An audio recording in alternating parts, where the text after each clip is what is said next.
माझ्या अंतकरणामध्ये भावनांचा कल्लोळ माजलाय। अतिशय जड अंतकरण होतोय। आदरणीय दादांच्या शिवाय आपल्याला ही सभा घ्यावी लागत आहे हे मन मानायलाच तयार नाही। गेली 35 वर्ष आदरणीय साहेबांच्या पावलावर पाऊल टाकत अपार कष्ट करून आदरणीय दादांनी ही बारामती उभी केली आणि त्यांच्याशिवाय ही सभा घ्यावी लागेल असं कधी स्वप्नातही वाटलं नाही। आज बारामतीतील अबालवृद्ध रात्रंदिवस दादांच्या आठवणीमध्ये अजूनही शोकाकुल आहेत। मोबाईलवर त्यांचे व्हिडिओ पाहतात, त्यांची भाषणं ऐकतात आणि अजितदादा अजूनही आपल्यात आहेत या आभासापोटी अजूनही त्याच भावनेत आहेत। त्यामुळे त्यांच्या डोळ्यातले अश्रू अजूनही थांबत नाहीत। त्यामुळे दादा आपल्यात नाहीत यावर अजूनही विश्वास बसत नाही। अनेक जण म्हणतात दादा परत येतील, मात्र दादा आपल्यात नाहीत हे कटू सत्य आपल्याला स्वीकारावं लागेल। दादांचे कार्य, त्यांची स्वप्न आपल्याला सगळ्याला मिळून पुढे घेऊन जावी लागणार आहेत। आदरणीय दादांनी विकसित केलेल्या स्वच्छ, सुंदर, सुरक्षित आणि निसर्गरम्य समृद्ध बारामतीला राज्याचे विकासाचे मॉडेल बनवलं होतं।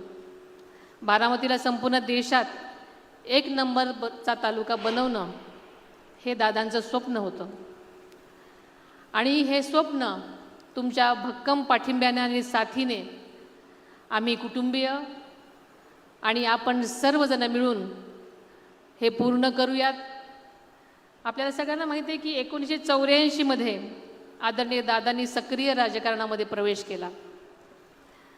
तेव्हापासून त्यांनी जनतेसोबत जोडलेली नाळ कधीच तोडली नाही। त्यांच्या राजकीय जीवनामध्ये आपण सगळेजण साक्षीदार आहात। अनेक चढउतार आले, पण ते कधीच डगमगले नाहीत, खचले नाहीत। सत्ता असो वा नसो, दादा जनहितासाठी अविरत झटत राहिले। दररोज 16-17 तास काम करणाऱ्या दादांनी या राज्याला समर्पित जनसेवेचा वास्तुपाठ घालून दिला। वक्तशीरपणा आणि आर्थिक शिस्त या 2 गुणांच्या जोरावर दादांनी आर्थिक घडी बसवली। अर्थसंकल्पाची विक्रमी 11 वेळा जबाबदारी पार पाडताना राज्याला विकासाने स्थैर्य देण्याचा शिवधनुष्य त्यांनी पेललेलं आपण सगळ्यांनी पाहिलं आहे।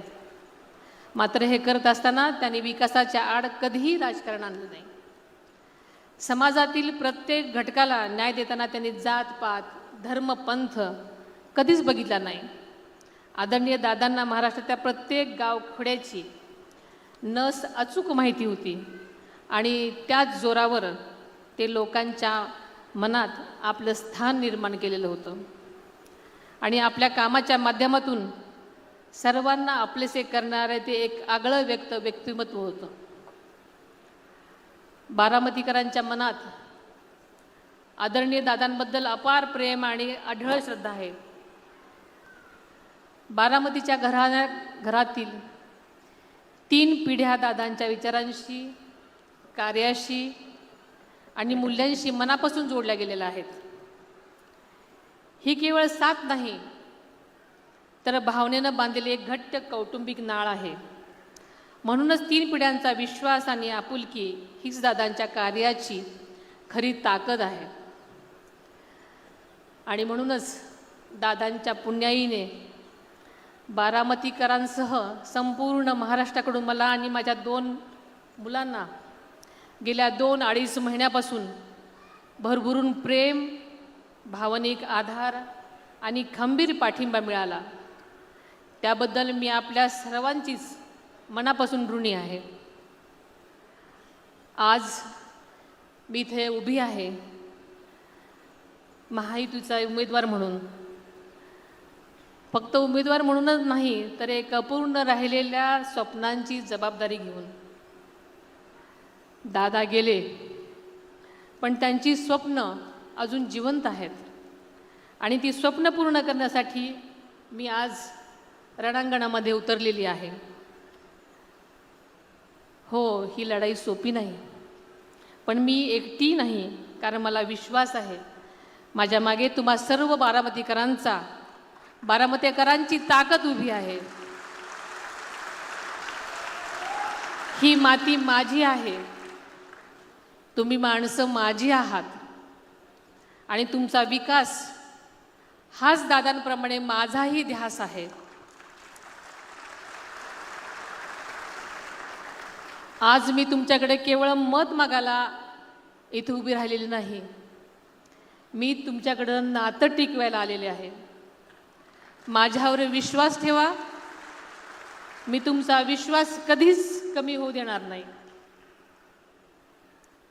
खरं सांगायचं तर माझं दुःख मोठं आहे.